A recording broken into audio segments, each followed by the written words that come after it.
Let's do it to football because Todd McShay has just released his latest mock draft for the first round of the NFL draft. It's on ESPN.com, and Nick Bosa from Ohio State remains the top pick, which remains the property of the Arizona Cardinals for now. McShay has two quarterbacks going in the first round in the latest mock, which again is up on ESPN.com. He has Dwayne Haskins from Ohio State going at number 6 overall to the Giants, and Heisman Trophy winner Kyler Murray at number 13 to the Dolphins. Let us bring McShay into this conversation. And Todd, as we just mentioned, in the latest mock, you have Haskins going to the Giants at number 6. And while you don't project trades in your mock draft, at what position do you believe Haskins winds up going on draft night? I could easily see a team move up for him. I mean, you look at the top 5 teams drafting in this year's class, none of them need a quarterback. So they're sitting in positions. Yeah, maybe Arizona stays at 1 and takes Nick Bosa because they absolutely love him and they have a need for him. But after that, I really believe that teams will be looking to shop their picks. And it could be, the Jets sitting there at 3. It could be the Raiders if they don't want to go quarterback. So we'll see. But I think Jacksonville sitting at 7. And then there's always some surprise teams. Maybe it's Miami from 13. But also don't rule out Cincinnati at 11, Denver at 10. Those are all teams that are in the market for a quarterback. And if they fall in love with this guy between now and the draft, we've seen in the last few years, teams are moving up. They're making big moves. They're giving away a lot to go make sure that they can secure that quarterback. I want to get McShay back because there is the other quarterback you have here. You have Kyler Murray going 13 to the Dolphins. Give me your sense of that. And what other teams do you think might be in it for the Heisman winner?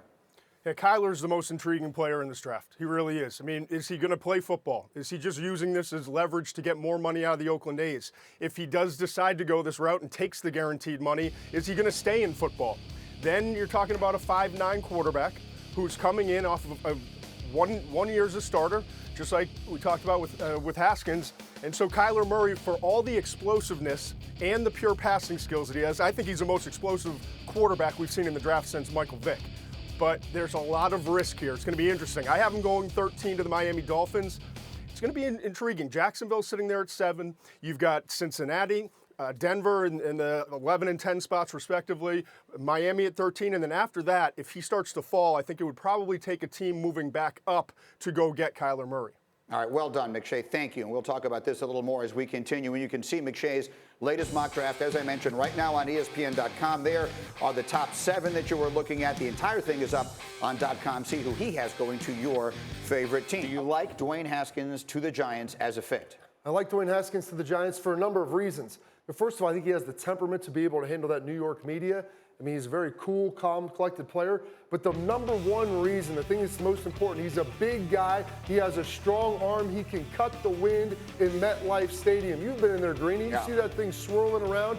It has gobbled up and swallowed very good quarterbacks that are accurate, but they just don't have the arm strength. You saw Kurt Warner go from the St. Louis Rams winning Super Bowls, not very good with the Giants getting unseated by Eli as a rookie. Then all of a sudden he goes to Arizona and he's a Super Bowl caliber quarterback again. You have to be able to cut the wind. Haskins can do that. He reminds me a lot of Matt Stafford in his ability, the fact that he's athletic enough to get it done, but he has a strong arm and a quick release. You mentioned athletic enough, and I love Dwayne Haskins' arm. He doesn't have a lot of athleticism. And when you think about what's right there right now in New York, right here actually, Eli Manning doesn't have a lot of athleticism either. And there was a lot of criticism about the fact that Eli, if he had been a little more athletic, could have gotten a little more done, especially with that O-line. If there aren't improvements to the Giants O-line, if we don't see that change drastically, I think Dwayne Haskins would have to wait at least a year behind Eli Manning, and there would be people clamoring for him to play, but I just don't know if after only a year of starting in college, if he's totally ready for this. Real quick on that,